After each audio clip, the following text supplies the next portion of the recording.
ನೋಡ್ರಿ, ಮಹಿಳೆಯರ ವಿರೋಧಿಗಳದಾರ ಅನ್ನೋದು ಇಡೀ ಜಗತ್ತಿಗೆ ಗೊತ್ತಾಯ್ತು. ಕಾಂಗ್ರೆಸ್ ಅಂದರೆ ಮಹಿಳಾ ವಿರೋಧಿ. ಇದು ನಾವಿದ್ದಾಗೇ ಅಟಲ್ ಬಿಹಾರಿ ವಾಜಪೇಯಿ ಅವರು ತರಬೇಕು ಮಹಿಳಾ ಮೀಸಲಾತಿ ಅಂದಾಗೂ ಸಹ ಕಾಂಗ್ರೆಸ್ಸು, ಮುಲಾಯಂ ಸಿಂಗ್ ಯಾದವ್, ಲಾಲು ಪ್ರಸಾದ್ ಯಾದವ್ ಎಲ್ಲರೂ ವಿರೋಧ ಮಾಡಿದ್ರು. ಸುಮ್ಮನೆ ಏನಾರೋ ನೆಪ ತೆಗೆದು ನೋಡ್ರಿ. ಈಗ 850 ಸೀಟ್ ಆಗಿದ್ದರೆ 33% ಸುಮಾರು 260-70 ಜನ ಮಹಿಳೆಯರು ಹೋಗ್ತಿದ್ರು. ಇವತ್ತು ಬಸವಣ್ಣವರು ಸಮಾನತೆಯನ್ನು ಸಾರಿದಂಥವ್ರು.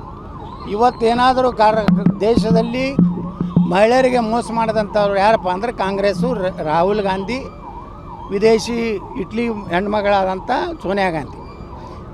ಈ ಹೆಣ್ಮಗಳಿಂದ ಈಗೇನು ನೈತಿಕತೆ ಇದೆ ಕಾಂಗ್ರೆಸ್ ಮಹಿಳಾ ಘಟಕಗಳಿಗೆ? ಮಹಿಳಾ ಲೀಡ್ರುಗಳು ಏನಾದಾರ ಕಾಂಗ್ರೆಸ್ನಾಗ ಏನು ನಾಚಿಕೆ ಇದೆ ಅವ್ರಿಗೆ? ಎಲ್ಲ ರಾಜೀನಾಮೆ ಕೊಡಬೇಕಾಗಿತ್ತು ಅವ್ರಿಗೆ. ಅಷ್ಟು ಮಹಿಳೆಯರ ಒಂದು ಮಹಿಳೆಯರು ಅಂದ್ರೆ ಏನು ತಿಳ್ಕೊಂಡಾರೆ? 2,000 ರೂಪಾಯಿ ಕೊಟ್ಟರಾಯ್ತು, ಫ್ರೀ ಪಾಸ್ ಕೊಟ್ಟರಾಯ್ತು, ಅದಕ್ಕೆ ನಮ್ಗೆ ಓಟ್ ಹಾಕ್ತಾರೆ ಅನ್ನೋಂಥ ಏನು ಕಲ್ಪನೆ ಇದೆಯಲ್ಲ, ಮುಂದಿನ ವಿಧಾನಸಭೆ ಲೋಕಸಭೆದಾಗ ತಿಳಿಸ್ತಾರೆ. ಇದೇನು ನರೇಂದ್ರ ಮೋದಿಯವರು ಹಿನ್ನಡೆ ಅಲ್ಲ, ಇದು BJP ಹಿನ್ನಡೆ ಅಲ್ಲ, ಇದು ಹಿನ್ನಡೆ ಕಾಂಗ್ರೆಸ್ಸಿಗೆ. ನರೇಂದ್ರ ಮೋದಿಯವರು ಕಾಂಗ್ರೆಸ್ಸಿನ ಬಣ್ಣ ಇವತ್ತು ಬಯಲು ಮಾಡಿದ್ದಾರೆ. ಈ ಮೇನು ಮಹಿಳಾ ಮೀಸಲಾತಿಯನ್ನು ಕೊಳ್ಳಾರ್ದಕ್ಕೆ ಏನು ಮಾಡ್ಯಾರ ಅಂದ್ರೆ, ನರೇಂದ್ರ ಮೋದಿಯವರು ಇದರಲ್ಲಿ ಗೆದ್ದಿದ್ದಾರೆ, ಗೆದ್ದಿದ್ದಾರೆ. ಕಾಂಗ್ರೆಸ್ ಗೆದ್ದು ಸೋತಿದೆ.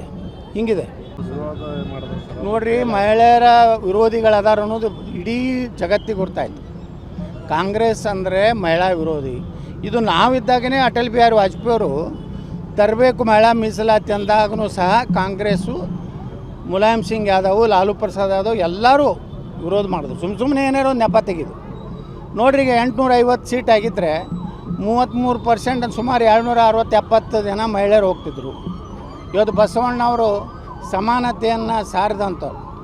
ಇವತ್ತೇನಾದರೂ ದೇಶದಲ್ಲಿ ಮಹಿಳೆಯರಿಗೆ ಮೋಸ ಮಾಡಿದಂಥವ್ರು ಯಾರಪ್ಪ ಅಂದರೆ ಕಾಂಗ್ರೆಸ್ಸು, ರಾಹುಲ್ ಗಾಂಧಿ, ವಿದೇಶಿ ಇಟ್ಲಿ ಹೆಣ್ಮಗಳಾದಂಥ ಸೋನಿಯಾ ಗಾಂಧಿ.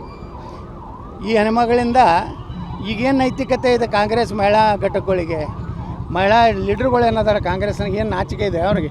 ಎಲ್ಲ ರಾಜೀನಾಮೆ ಕೊಡಬೇಕಾಗಿತ್ತು ಅವ್ರಿಗೆ. ಅಷ್ಟು ಮಹಿಳೆಯರ ಒಂದು ಮಹಿಳೆಯರು ಅಂದ್ರೆ ಏನು ತಿಳ್ಕೊಂಡಾರೆ? 2,000 ರೂಪಾಯಿ ಕೊಟ್ಟರಾಯ್ತು, ಫ್ರೀ ಪಾಸ್ ಕೊಟ್ಟರಾಯ್ತು, ಅದಕ್ಕೆ ನಮ್ಗೆ ಓಟ್ ಹಾಕ್ತಾರೆ ಅನ್ನೋಂಥ ಏನು ಕಲ್ಪನೆ ಇದೆಯಲ್ಲ, ಮುಂದಿನ ವಿಧಾನಸಭೆ ಲೋಕಸಭೆದಾಗ ತಿಳಿಸ್ತಾರೆ. ಇದೇನು ನರೇಂದ್ರ ಮೋದಿಯವರು ಹಿನ್ನಡೆ ಅಲ್ಲ, ಇದು BJP ಹಿನ್ನಡೆ ಅಲ್ಲ, ಇದು ಹಿನ್ನಡೆ ಕಾಂಗ್ರೆಸ್ಸಿಗೆ. ನರೇಂದ್ರ ಮೋದಿಯವರು ಕಾಂಗ್ರೆಸ್ಸಿನ ಬಣ್ಣ ಇವತ್ತು ಬಯಲು ಮಾಡಿದ್ದಾರೆ. ಈ ಮೇನು ಮಹಿಳಾ ಮೀಸಲಾತಿಯನ್ನು ಕೊಳ್ಳಾರ್ದಕ್ಕೆ ಏನು ಮಾಡ್ಯಾರ ಅಂದ್ರೆ, ನರೇಂದ್ರ ಮೋದಿಯವರು ಇದರಲ್ಲಿ ಗೆದ್ದಿದ್ದಾರೆ, ಗೆದ್ದಿದ್ದಾರೆ. ಕಾಂಗ್ರೆಸ್ ಗೆದ್ದು ಸೋತಿದೆ. ಹಿಂಗಿದೆ. ನಿರುದ್ಯೋಗ ಹೋರಾಟಕ್ಕೆ ಕರೆ ಕೊಟ್ಟಿದ್ದಾರೆ.